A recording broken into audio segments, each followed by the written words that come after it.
অবশেষে দিনটা চলেই এলো। আজকে আমার বাড়ি ফেরার দিন। শিকাগো থেকে রাত্রি 8:30টার সময় ফ্লাইট আছে দুবাইয়ের জন্য। আমিও মোটামুটি রেডি হয়ে গেছি, ছেড়ে যাচ্ছি আমার হাতের গোছানো সাজানো এই সংসারটাকে আর অভিজিৎকে। মনটা একটু খারাপ তো লাগছে, কিন্তু তার সাথে মন ভালো করার জন্য একটা উপায় আছে। বাড়ির সবাই অপেক্ষা করছে সেই কবে থেকে। দিনগোনা অবশেষে শুরু হলো দুই পক্ষেরই। বাড়ি, ঘরদোর, বাগান সব কিছু ছেড়ে মনটা কীরকম জানি একটা করছে। আবার কবে আসবো এখন যদিও আসার কোনো প্ল্যান করছি না, বাড়ি যাওয়ার জন্য ভীষণ এক্সাইটেড। কিন্তু ওই যে মেয়েদের জীবন, বিয়ের পর সেটা খুব ভালোভাবে বুঝতে পারছি। বাড়ি যাওয়ার জন্য ঠিক যতটাই ভালো লাগছে ততটাই আবার মন খারাপও হচ্ছে অভির জন্য। কি জানি কিভাবে থাকবে এতগুলো দিন একা।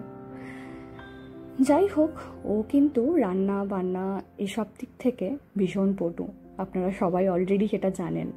সেদিক থেকে চিন্তা নেই, কিন্তু তবুও এই 1 বছরের আমার সংসার আমায় ভীষণ মায়ায় ফেলে দিয়েছে। আমরা আপাতত বেরিয়ে গেছি শিকাগোর জন্য। রাস্তাতে সাত্বিককে তুলবো, দেন বেরিয়ে যাব শিকাগো এয়ারপোর্টের উদ্দেশ্যে। শিকাগো পৌঁছে গেছি, অভিজিৎও বেরিয়ে গেছে। কি জানি ওই মুহূর্তে আর ফোনটা বার করে ভিডিও করতে ইচ্ছে করছিল না, মনে হচ্ছিল মুহূর্তটাকে নিজের মধ্যেই রাখি। অভিজিৎ বেরিয়ে যাওয়ার পর একবার ভালো করে আকাশটা দেখে নিলাম, তারপর মনে হলো যে না, এবার আমার একা চলার পথ আবার শুরু। তাই শুরু করে দিলাম আমার একার চলার পথ। লাগেজ দিয়ে দিয়েছি, এবার শুধু অপেক্ষা করার পালা। সিকিউরিটি চেকিংও হয়ে গেছে, যথেষ্ট স্মুথ ছিল সব কিছু, কম সময়ের মধ্যেই হয়ে গেছে। খিদে পাচ্ছিল বলে একটু খাবার দাবারও কিনে নিয়েছিলাম। এরপর আর 1-2 ঘন্টা বসে থাকার পরেই শুরু হয়ে যাবে বোর্ডিং। বসে পড়েছি ফ্লাইটে, ভীষণ সুন্দর। আমার এমিরেটস এটা প্রথমবার যাত্রা।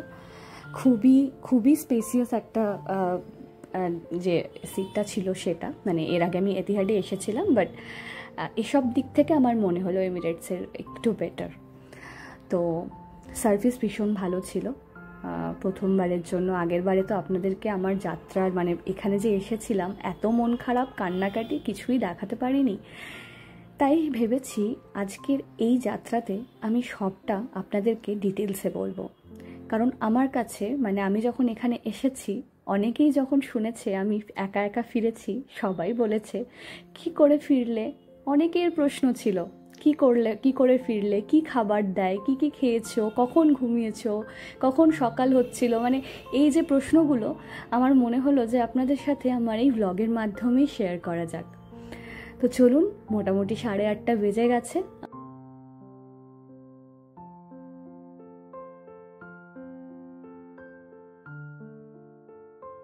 শিকাগোর রাত্রের আকাশ ওপর থেকে অসাধারণ লাগছিল দেখতে, আর নিচের দিকটা আপনারা তো দেখতেই পাচ্ছেন, ভীষণ সুন্দর লাগছিল। চলো আমেরিকা, কিছুদিনের জন্য তোমাকে বাই, ভালো থেকো। আমি আসছি আবার কিছুদিন পর, বাবা মা দাদা বৌদি সববার আদর খেয়ে আর অনেক মেমোরিজ নিয়ে আসবো। ফিরে আসার সময় একদমই হয়তো মন ভালো থাকবে না, তাই এখনই কথাগুলো বলে দিলাম। আমার যাত্রা শুরু। আমি এখন প্রায় অনেকটা সময় পরে এই ভিডিওটা করছি। আমি যেখানে বসে আছি তার ঠিক উল্টো দিকেই এই ট্যাবটা লাগানো ছিল।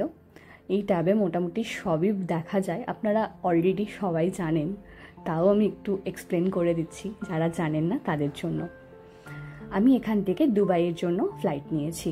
আমার এই ফ্লাইট দুবাইয়ের জন্য, দেন দুবাইতে আমার প্রায় 7 ঘন্টা মতো লেওভার আছে, দেন দুবাই থেকে কলকাতা। এখন যে জায়গাটাতে ফ্লাইটটা আপনারা দেখতে পাচ্ছেন অ্যানিমেটেড, আমি এখন ওই জায়গাতেই অবস্থান করছি, মানে আমার ফ্লাইটটা। আমার দেখে না মাঝে মাঝে ভীষণ ভয় লাগে যে আমার ফ্লাইটের নিচে এত গভীর সমুদ্র, আমি জলে ভীষণ ভয় পাই। এই ফ্লাইটের পুরো সময়টা কি আর করা যাবে, শুধু খাবার দাবার আর এন্টারটেনমেন্ট, না হলে ঘুমোনো। আমার আবার ফ্লাইটে খুব বেশি ঘুম হয় না, তাই অনেক কটা মুভি নিয়ে বসেছিলাম, এমিরেটসে যেটা দেখলাম এতিহাডের থেকে অনেক বেশি মুভির অপশন।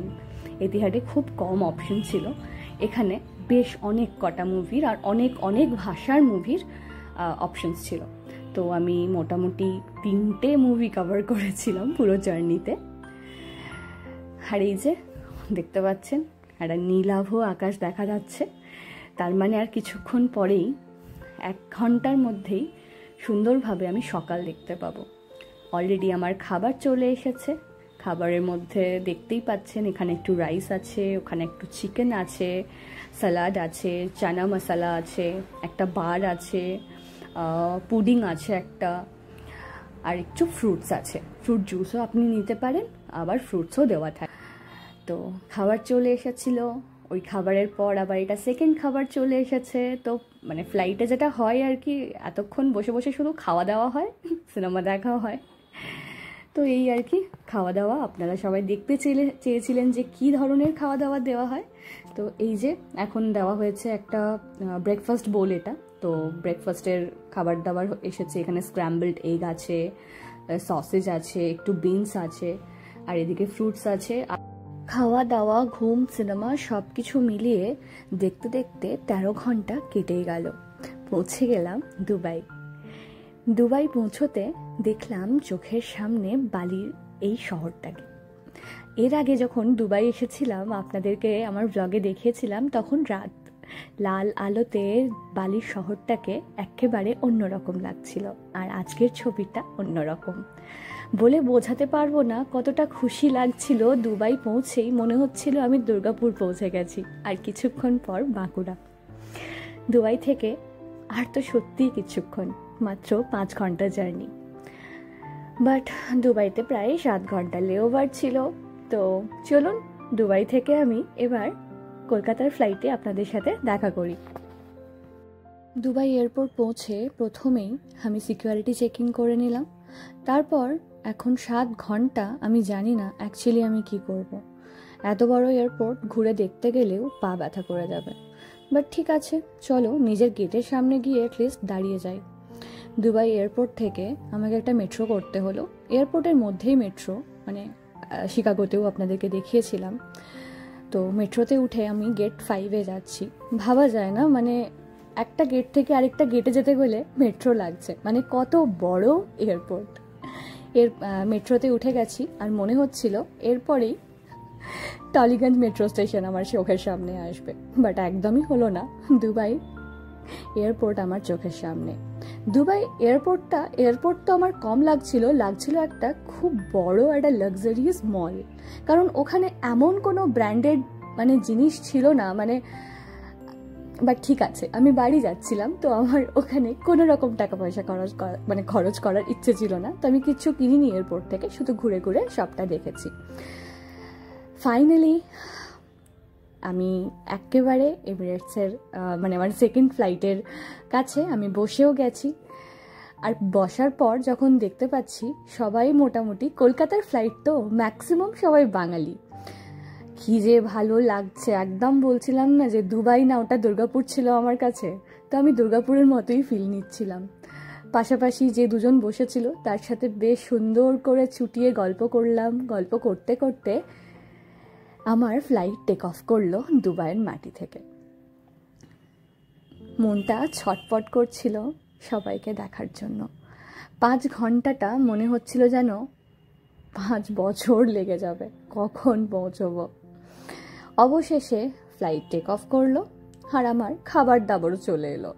এইখানে যেটা সব থেকে ভালো লেগেছিল সেটা হচ্ছে খাবারে দিয়েছিল একটা আলুর পরোটা, না সরি মেথির পরোটা, আর আলুর তরকারি মানে আলুর দম, আর একটা ডিমের অমলেট। আর তার সাথে ছিল এটা একটা ডেজার্ট কিছু ছিল, ফ্রুটস ছিল, আর একটা কিছু একটা ছিল, আমার এখন মনেও পড়ছে না। দুবাই থেকে উড়ে উড়ে চলে এলো ভারতের সীমানায় আমার ফ্লাইট। আর হঠাৎ করেই দেখতে পেলাম এই সূর্যকে। 1 বছর পর আমার দেশে আমার সানরাইজ দেখা ফ্লাইট থেকে। মুহূর্তটা যে কতটা সুন্দর ছিল আমি বলেও বোঝাতে পারবো না। আমি এক এক করে ম্যাপ দেখছি যে আমি কোন দিকটা হয়ে যাচ্ছি। প্রত্যেকটা স্টেট আমাদের দেশের ভীষণ ভীষণ ভীষণ কাছে লাগছিল যে আর একটু হলেই কলকাতা পৌঁছে যাব। আর বলতে না বলতেই মাটি ছুঁয়ে ফেললো আমার কলকাতার, আমার প্রিয় শহরের, যাকে 1 বছর আগে আমি ছেড়ে এসেছিলাম।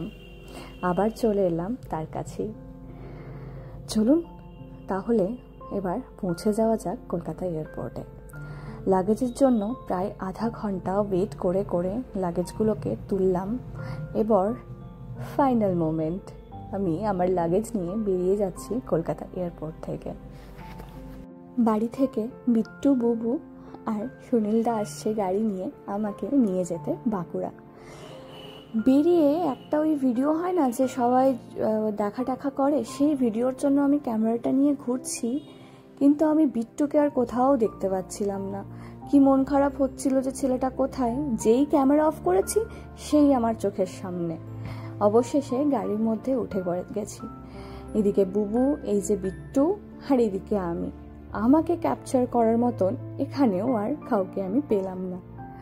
তাদের সাথে শুরু হলো গল্প, তাদের সাথে আড্ডা, কত কথা। 2 ভাই একে অপরের কমপ্লেন, সব তো পিপিকে বলতে হবে। 1 বছরের জমানো সব গল্প গাড়িতে করে উঠতে পারছিলাম না। সেই ফেলে আসা শহরটাকে আজ 1 বছর পর চোখের সামনে দেখে বুঝতে পারলাম কলিকাতা রয়ে আছে কলিকাতাতে, কিচ্ছু পাল্টায়নি। সেই একই রকমের জ্যাম, একই রকমের মানুষজন, একই রকমের সব কিছু। গন্ধটা পাল্টায়নি। না পাল্টাক, কিছু জিনিস না পাল্টানোই ভালো। সেই কোন সকালবেলা বাচ্চাগুলো বেরিয়ে গেছিল গাড়ি নিয়ে পিপিকে আনতে আসবে বলে। আমরা গাড়ি থেকে উঠেই সুনীলদা একটা সাউথ ইন্ডিয়ান ধাবাতে নিয়ে গেল। সেখানে আমরা মশলা ধোসা অর্ডার করেছিলাম, আর তার সাথে এবিপি আনন্দতে শুনছিলাম বাঙালি নাকি সুরক্ষিত নয়। মানে আমি জানি না, ব্যাকগ্রাউন্ডে ওই খবরটা শুনছিলাম আর খাচ্ছিলাম, তো মনে হচ্ছিল যে ঠিক আছে, মানে এবার আমি আমার জায়গায় চলে এসেছি। খুব খুশি ছিলাম, খুব ভালো লাগছিল। আরও এক্সাইটেড ছিলাম যে বাড়ি গিয়ে বাড়ির প্রত্যেকটা মানুষের সাথে দেখা হবে। ওখান থেকে বেরিয়ে একেবারে আমার চেনা রাস্তায় পৌঁছলাম, বাঁকুড়ার রাস্তা। দেখছেন কি সুন্দর আমার বাঁকুড়া বর্ষাকালে একেবারে রানীর মতো সেজে উঠেছে। বাড়ি ফিরেই বাড়ির সবার মুখগুলো দেখার জন্য মনটা অতিষ্ঠ হয়ে যাচ্ছিল। চলুন, পৌঁছে গেছি আমি আমার বাঁকুড়া। এটা হচ্ছে বাঁকুড়ার সিগনেচার জায়গা, ভৈরবস্থান মায়ের মন্দির। লোকপুর পৌঁছে গেছি, আর মাত্র কয়েক মিনিটের অপেক্ষা। এর বেশি আজকে আর কথা বলবো না। আস্তে আস্তে আমার এখানকার কাটানোর প্রত্যেকটা দিনের মুহূর্ত শেয়ার করে নেব আপনাদের সাথে। পাশে থাকবেন।